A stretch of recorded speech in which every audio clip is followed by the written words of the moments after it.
Acquired Immunodeficiency Syndrome atau biasa disingkat AIDS dapat diartikan sebagai kumpulan gejala atau penyakit yang disebabkan oleh menurunnya jumlah sel CD4 plus hingga di bawah 200 sel per mikroliter yang menyebabkan kekebalan tubuh menurun akibat infeksi virus HIV.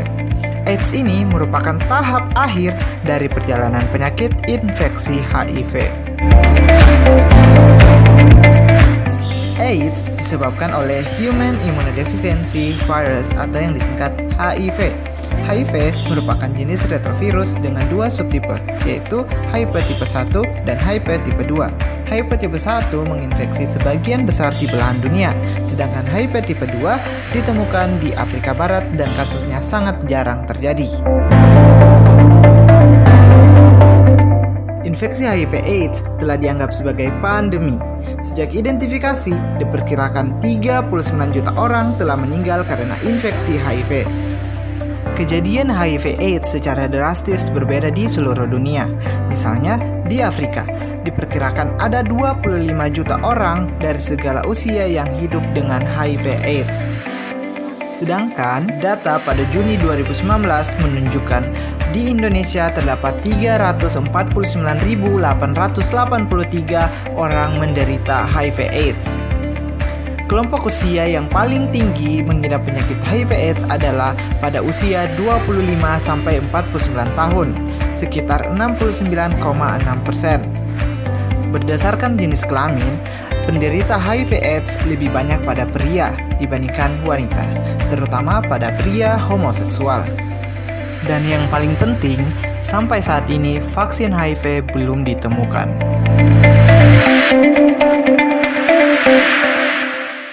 Virus HIV menarget sel yang berperan dalam sistem imun, sehingga menurunkan sistem imun kita yang disebut imunodefisiensi. Kondisi ini meningkatkan resiko infeksi dan tumor, di mana pada kondisi normal seharusnya tubuh bisa melawan. Nah, kondisi inilah yang disebut AIDS, Acquired Immunodeficiency Syndrome. HIV menarget sel CD4, yang berarti HIV akan menginfeksi semua jenis sel yang memiliki molekul CD4 di membrannya. Makrofag, T helper, sel dendritik yang berperan dalam respon imun, semuanya memiliki CD4 sehingga menjadi target HIV. Apa sih fungsi CD4? CD4 membantu sel imun kita untuk menempel dan berkomunikasi dengan sel imun lainnya, untuk mengenali benda asing sehingga sel-sel imun dapat menyerang patogen. Jadi CD4 ini sangat penting untuk kekebalan tubuh kita. Namun, molekul ini juga sangat penting untuk virus HIV. Yuk kita lihat seberapa pentingkah molekul ini. Virus HIV menarget dan menempel pada CD4 menggunakan glikoprotein yaitu GP120 yang ditemukan pada amplopnya. Kemudian virus menggunakan kembali GP120 untuk menempel ke reseptor lain yaitu koreseptor. HIV perlu mengikat molekul CD4 dan koreseptor untuk masuk ke dalam sel. Koreseptor yang paling umum digunakan HIV untuk masuk adalah CXCR4 koreseptor yang ditemukan pada sel T atau CCR5 koreseptor yang ditemukan pada sel T, makrofag, monosit, dan sel dendritik. Koreseptor ini sangat penting guys. Beberapa orang dengan mutasi genetik homogen pada CCR5 koreseptor, mereka memiliki resistensi dan kekebalan terhadap HIV karena HIV tidak dapat menempel dan masuk ke dalam sel. Pada mutasi heterogen juga yang menyebabkan koreseptor lebih sedikit pada sel dapat membuat HIV lebih sulit untuk menyebar sehingga progres penyakit menjadi lambat. Bagi orang tanpa mutasi, setelah HIV mengikat CD4 dan koreseptor baik CCR5 atau CXCR4, virus akan dapat akses ke sel. Virus akan mengintegrasikan RNA retrovirus rantai tunggal ke dalam sel. Bagian dari retrovirus akan menghasilkan suatu enzim yang sangat penting. Enzim tersebut adalah reserve transkriptase. Enzim ini digunakan untuk mentranskripsi sepotong untai RNA virus dan menghasilkan DNA proviral. Nah, DNA proviral inilah yang akan diintegrasikan masuk ke dalam DNA sel inang. DNA proviral tadi yang sudah bergabung dengan DNA host akan mulai ditranskripsikan. Sel yang terinfeksi HIV tadi akan diaktifasi untuk mulai melakukan transkripsi dan translasi untuk menghasilkan protein yang dibutuhkan sebagai respon imun. Ironisnya, hal ini berarti bahwa setiap kali sel imun tubuh terinfeksi dan menyebabkan aktivitas sel tersebut memulai respon imun, maka sel tersebut secara tidak sengaja ikut menyalin dan menerjemahkan virus HIV baru dan keluar melalui membran untuk menginfeksi sel imun lainnya. HIV selalu melakukan kesalahan dalam proses replikasinya. Selama proses replikasi, HIV dapat bermutasi untuk membuat strain yang berbeda dari sebelumnya. Tiap hasil replikasinya masih termasuk dalam HIV, tapi perilakunya sedikit berbeda dan menarget sel-sel yang berbeda pada host. Dimulai dari transmisi HIV memasuki tubuh melalui hubungan seksual atau jalur lainnya seperti penggunaan jarum suntik bersamaan. Fase ini disebut infeksi akut.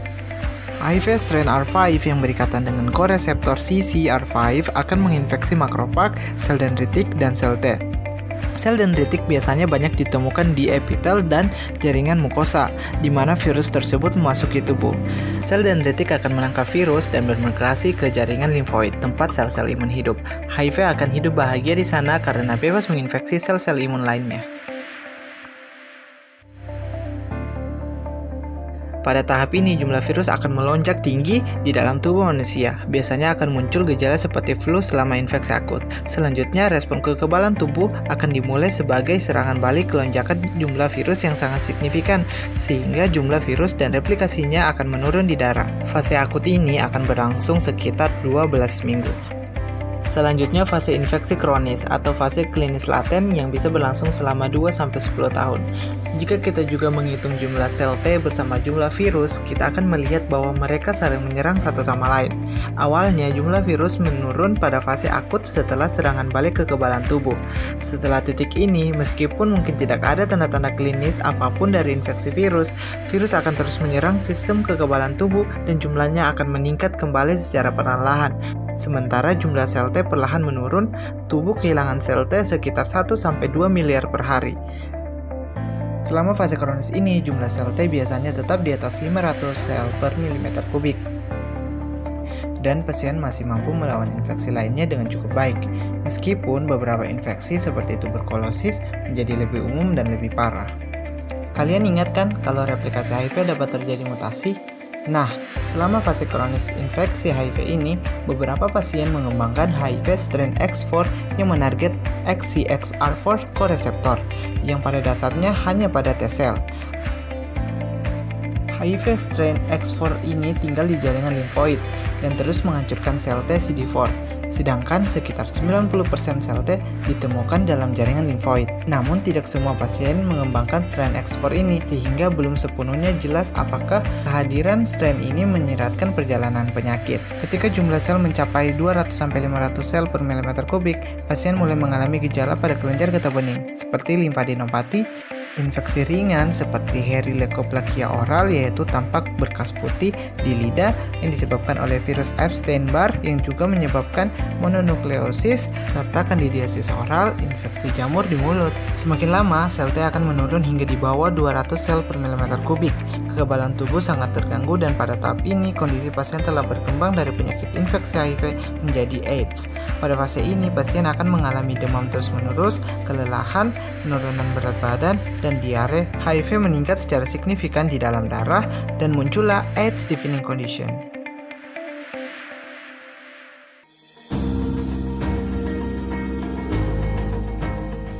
Gejala klinis pada pasien HIV/AIDS biasanya muncul secara bertahap, mulai dari asimptomatik sampai gejala berat. Pada fase akut, biasanya tidak bergejala atau asimptomatik, atau muncul limfadenopati generalisata minimal 2 regio setidaknya selama 6 bulan. Fase kronik biasanya juga asimptomatik, atau muncul gejala-gejala seperti berat badan menurun kurang dari 10%, ispa berulang, dermatitis, dan eksaserbasi dari herpes zoster. Fase infeksi oportunistik biasanya gejalanya sudah mulai memberat, seperti berat badan menurun lebih dari 10%, diare kronik, TB paru, infeksi bakteri sistemik, dan kandidiasis oral. Fase selanjutnya AIDS. Pada fase ini akan muncul AIDS defining clinical condition, di mana jumlah CD4 kurang dari 200 sel per mikroliter atau kurang dari 14%. AIDS defining clinical condition merupakan suatu kondisi di mana akan muncul penyakit atau gejala-gejala saat jumlah CD4 sudah berada di bawah 200 sel per mikroliter. Pada sistem pulmo biasanya muncul penyakit ispa dan bronkitis ulang, sarkoidosis, kanker paru, dan emfisema. Pada sistem orofaringial dan gastrointestinal biasanya muncul gejala seperti mual, muntah, diare, sembelit, melena, hematokezia, nyeri menelan, hepatomegali, cabut medusa, spider angioma, nyeri tekan abdomen, ikterus, atau gejala kemih lainnya. Sedangkan pada sistem CNS biasanya muncul penyakit seperti meningitis, penyakit keganasan, dan retinitis. Pada sistem onkologi dan hepatomegali sistem biasanya muncul gejala-gejala seperti gejala pansitopenia, berat badan menurun, demam, keringat malam. Pada sistem dermatologis biasanya akan muncul reumatisme popular, ulkus oral, infeksi papilomavirus, kaposis sarkoma, dan lesi seperti bercak, nodul, atau plak akibat neoplasma vaskular.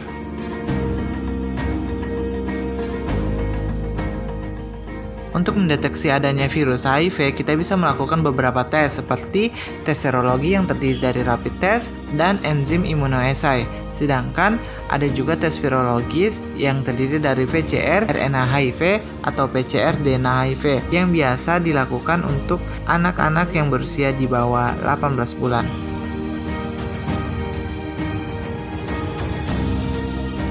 Pasien HIV memerlukan pengobatan antiretroviral yang dilakukan seumur hidup untuk menekan viral load dan mempertahankan jumlah CD4. Golongan obat nukleosid reserve transkriptase inhibitor menjadi pilihan yang baik untuk terapi antiretroviral. Contohnya tenofovir, lamivudin, emtricitabine, lopinavir atau ritonavir, efavirenz, abicavir, dan sidofudin. Pilihan terapi antiretroviral pada orang dewasa adalah tenofovir dikombinasikan dengan lamivudin dan lopinavir atau ritonavir. Sedangkan pada anak yaitu sidofudin dikombinasikan dengan lamivudin dan lopinavir atau ritonavir.